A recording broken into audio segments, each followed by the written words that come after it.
தெரியும். இவைகளை எதையுமே ரப்புல் ஆலமீன் அவனுடைய பொறுப்பிலே வைத்து உங்களை பாதுகாப்பதற்காக, அவனுடைய பொறுப்பிலே வைத்து அன்றைய நாள் முழுக்க உங்களை கண்காணிப்பதற்காக, உங்களுக்கு அன்றைய நாள் முழுக்க அபிவிருத்தியை தருவதற்காக, உங்களுக்கு அன்றைய நாள் முழுக்க பாவ மன்னிப்பை தருவதற்காக அந்த அல்லாஹ் இந்த சுபஹ் தொழுகையை தவிர வேறொன்றையும் உங்களிடத்திலே எதிர்பார்த்தது கிடையாது. அப்படி என்று ரசூலுல்லாஹி ஸல்லல்லாஹு அலைஹி வஸல்லம் அவர்கள் சொன்ன இந்த செய்தி முஸ்லிம் என்கின்ற கிரந்தத்தில் பதியப்பட்டிருக்கிறது. யாருடைய பாதுகாப்பு? அல்லாஹ்வினுடைய பாதுகாப்பு. அல்லாஹ் யார்? இந்த உலகத்தை தன்னுடைய கைக்குள்ளே வைத்திருப்பவர். அல்லாஹ் சொல்லுகிறான், அல்லாஹ்வினுடைய அந்த வலது கரத்திலே தன்னுடைய அந்த பூமியையும் வானத்தையும் எடுத்து மறுமை வருகின்ற போது சுருட்டுவான். எப்படி சுருட்டுவான் என்றால், ஒரு தாள் ஒன்றை நாம் கையினால் எடுத்து எப்படி சுருட்டுகிறோமோ அந்த ரப்புல் ஆலமீன் அப்படி இந்த உலகத்தை மறுமையை வருகிற போது சுருட்டி எடுக்கக்கூடியவனாக இருக்கிறான் என்று அல்லாஹ்வே திருக்குர்ஆனில் சொல்லுகிறான்.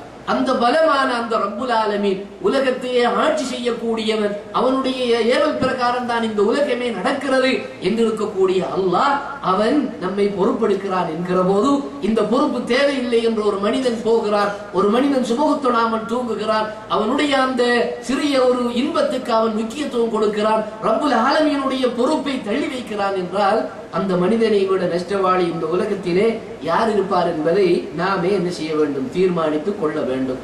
அருமை சகோதரர்களே, நமக்கு தெரியும் மறுமையினுடைய நிகழ்வு நாம் கேள்விப்பட்டிருக்கிறோம், நிறைய அறிந்திருக்கிறோம்.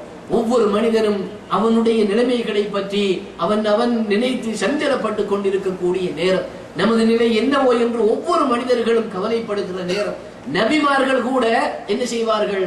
அவர்கள் தங்களுடைய நிலைமையை பற்றி கவலைப்பட்டு கொண்டிருப்பார்கள்.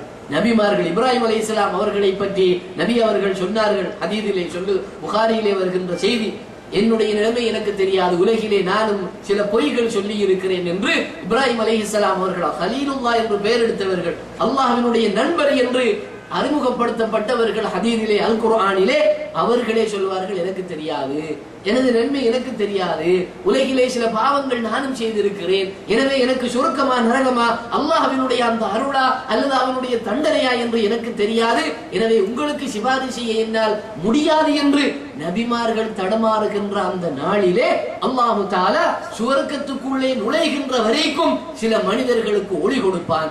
அந்த மனிதர்கள் யார் என்று அல் குர்ஆன் சொல்லுகிறது. நபிகள் நாயகம் ஸல்லல்லாஹு அலைஹி வஸல்லம் அவர்களும் தெளிவாக சொல்லி இருக்கிறார்கள்.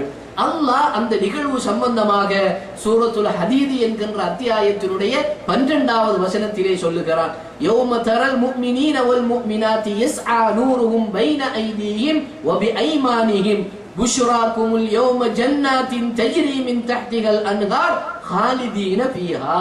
அல்லாஹ் சொல்லுகிறான், அந்த நாளிலே நீங்கள் பார்ப்பீர்கள், நபியே நீங்கள் பார்ப்பீர்கள், மக்களே நீங்கள் அந்த நாளன்றைக்கு பார்ப்பீர்கள், மூமினான ஆண்களும் மூமினான பெண்களும் அவர்களுடைய ஒளி அவர்களுக்கு பின்னால் அவர்களை சூழ சென்று கொண்டிருக்கும், அவர்களுக்கு மத்தியிலும் அவர்களுடைய வலது பக்கத்திலும் அந்த ஒளி அவர்களுக்கு ஒளி கொடுத்து கொண்டிருக்கும். அவர்கள் என்ன செய்வார்கள்?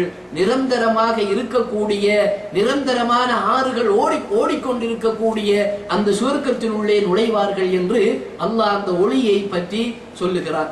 நபிகள் நாயகம் ஸல்லல்லாஹு அலைஹி வஸல்லம் அவர்கள் இந்த ஒளி யாருக்கு கிடைக்கும் என்று விளங்கப்படுத்துகிற போது நபி அவர்கள் சொன்னார்கள், பஷ்ஷிரில் மஸ்ஸாயின் ஃபில் ஸலமி இலல் மஸாஜிதி பின் நூரி தாமி யௌமல் கியாமா. ரவாஹு திர்மிதி, இப்னு மாஜா. நபியே நீங்கள் நல்ல செய்தியை சொல்லுங்கள்.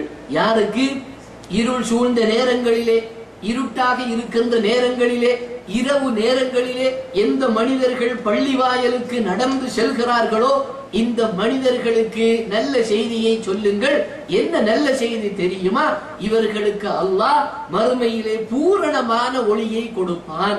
இவர்கள் இரவு வேளை என்று பார்க்காது, கஷ்டமான நேரம் என்று பார்க்காது, தூக்கத்திலே இன்பம் காணுகின்ற நேரம் என்று பார்க்காது, அவர்களுடைய இன்பங்களை விட்டுவிட்டு அவர்கள் பள்ளி வாயிலுக்கு சென்றார்களே, இந்த மக்களுக்கு அல்லாஹ் மறுமையிலே பூரணமான ஒளியை கொடுப்பான் என்று நபி அவர்கள் சொன்ன இந்த செய்தி திர்மிதி, இப்னு மாஜா போன்ற கிரந்தங்களில் பதிவு செய்யப்பட்டிருக்கிறது.